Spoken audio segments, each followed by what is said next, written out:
Mag-ribbon tayo guys, with color ang gagawin natin.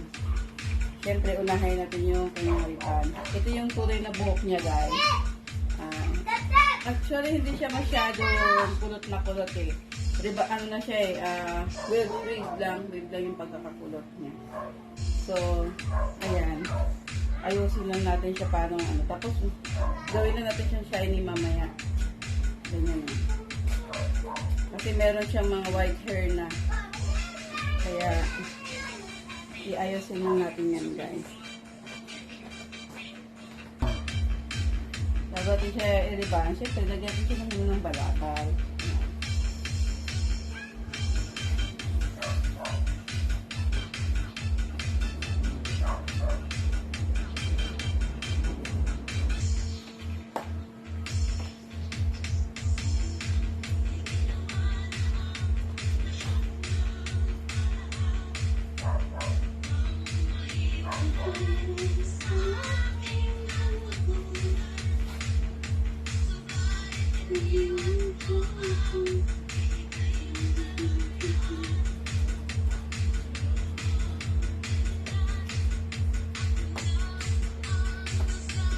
Ito nga pala guys, gamit ko pang ribbon guys. Hindi ko lang pala pinakita kung ano yung brand na gamit ko.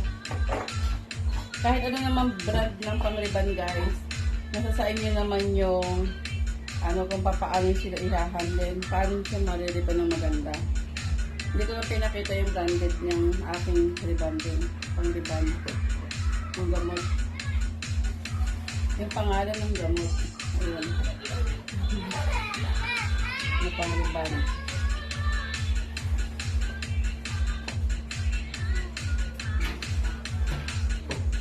Hindi lang natin itapit masyado sa pinakaan para protection na rin. Ayan, nagtira tayo ng 1 inch.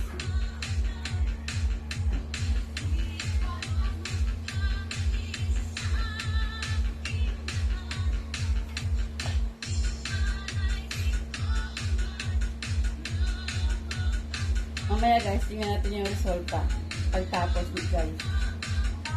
Ayan na guys, tapos na natin siya na-applyan ng pang-ribbon. So, antayin natin yung ano niya, oras niya. Babad natin ng 20 minutes muna to guys. Mamaya, check natin kung ano na status ng kanyang buhok. Ayan. Pwede natin itong shampoohin. Kasi, wala na siyang wave. Wala na yung mga kulot-kulot niya. Bago natin shampoohin yung buhok ng isang client natin, kailangan natin na isiguraduhin natin na wala na yung mga kulot-kulot. Yan. Para mamaya tignan natin ulit kung ano ang resulta. Ayan. Pag ganito guys ka-healthy, ganito na siya guys na ano, pwede mo na siyang i-shampoo. Ayan o. Kasi malambot na siya, tsaka maganda na yung ano ng buhok niya. Texture ng buhok niya. Ito guys, tapos na natin siyang i-ribbon. Ngayon, ang gagawin natin guys, kularayan natin siya ng black. Kasi ang dami niyang white hair. Ayan, dami niyang white hair guys, oh. Kaya i-black natin siya. Kaya kahit bagong ribbon yung buhok natin, pwede natin siyang kulayan. Basta, nasa sayo yung gumagawa, yung pag-iingat ng buhok nila. Ayan. So, kulayan muna natin siya guys, para ipakita ko mamaya kung gaano ka-healthy. Pangalawa na to. Ito yung pangalawa. Hindi ko na pinakita yung pag-shampoo kanina. Ayan. Pangalawa na to sa rebonding natin. Ayan. Natapos na natin siyang plansahin. So, ngayon, ibababad na natin ito. Pangalawa. 20 minutes lang to guys, pagbabad nito. Ayan. Okay na pa. Ito na guys, yung ating niriband na nilagay natin ng black color. Ayan. Tanong natin yung ating client kung mahapdi ba sa anit niya yung nilagay natin pangkulay. Mahapdi ba, Ning? Hindi. Okay. Kasi guys, yung pagtimpla natin guys ng gamot natin, lagyan natin ng water. Isprayhan natin siguro mga 3 spray lang siya. Ihalo natin doon sa pangkulay natin sa buhok. Para yung client kahit bagong rebonding, hindi siya nakakaramdam ng hapdi sa anit. Usually, di ba, pag nagre-rebond tayo, naglalagay tayo ng hair color, nagkakaroon siya ng hapdi sa anit. Ito guys, walang hapdi yung anit niya kasi inisprayhan natin siya ng mga siguro 2 to 3 spray lang ng water. Ihahalo natin doon sa kulay. So, antayin natin guys mamaya pagkatapos natin i-shampoohan tong buhok para makita natin yung pinaka, ng hair nila. Yung ayos. Tapos na yung time niya guys. Ang pag-set ng time guys, pag ginanito mo siya guys, ganito mo siya. Wala na yung kapit ng medicine. Ibig sabihin, tapos na yung time yan guys. Yan. Ibig sabihin, pwede na siyang i-shampoo. Okay na.